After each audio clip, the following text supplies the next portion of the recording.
در شهر کابل پایتخت افغانستان هزاران نفر به نشان اعتراض از قتل 7 اقلیت هزاره که احتمالاً طالبان آنها را کشتند راهپیمایی کردند. تظاهرگران که اکثرشان هزاره ها بودند تابوت قربانیان را در دست داشتند و خواستار تشکیل حکومت نو شدند که امنیت در افغانستان را تامین کرده تواند. اعتراضگران که مرگ به طالبان شعار می‌دادند از اشرف غنی احمدزی رئیس جمهور و عبدالله رئیس حکومت اجرایی وحدت ملی افغانستان طلب کردند که از مقام‌هایشان استعفا دهند.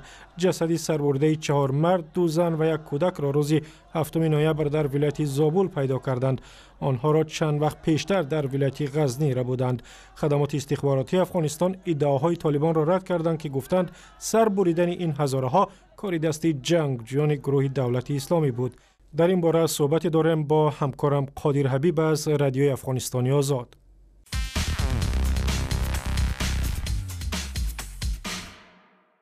قادر، در راهپیمایی چند نفر شرکت داشتند و طلب‌های اصلیشان چی بود؟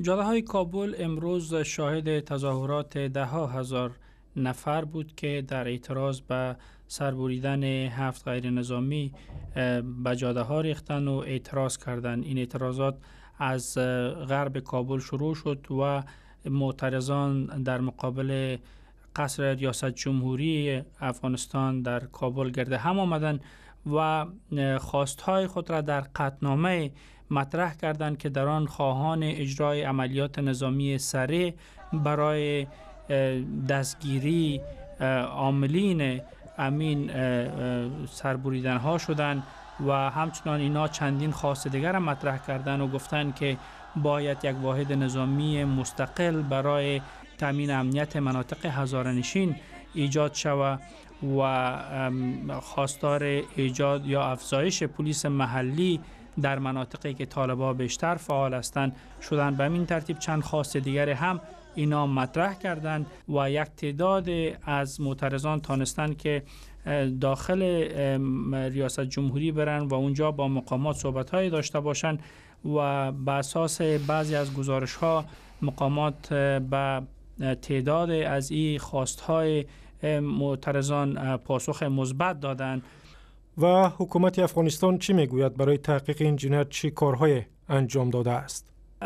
رئیس جمهور اشرف غنی روز گذشته جلسه فوق‌العاده شورای امنیت ملی را برگزار کرد و در اونجا از عملکرد حکومت در مقابل اختطاف و دیگر اختطاف‌هایی که در برابر هزاره‌ها صورت گرفته بود سخن گفت و در یک اعلامیه‌ای که از جانب ریاست جمهوری منتشر شده گفته شده که در 2 عملیات نظامی که به هدف رهایی اختطاف گروگان شده ها انجام داده شد 90 تروریست که اونا نام گرفتن گفته شده کشته شده در این عملیات و 27 نفر در مجموع از اختطاف شده ها آزاد شدند که 8 نفرشان روز گذشته توسط نیروهای امنیتی افغان آزاد شدند و در این مورد مقامات افغان خبر دادند.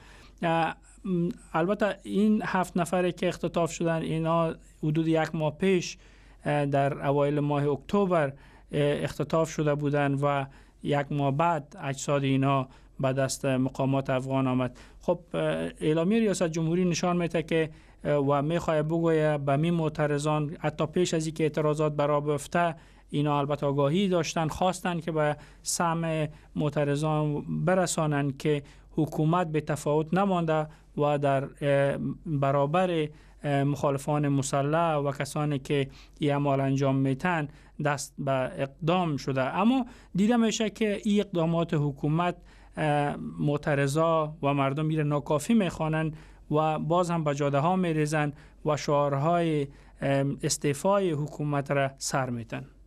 تشکر. همکارم قادر حبیب از رادیوی افغانستانی آزاد با ما صحبت میکرد.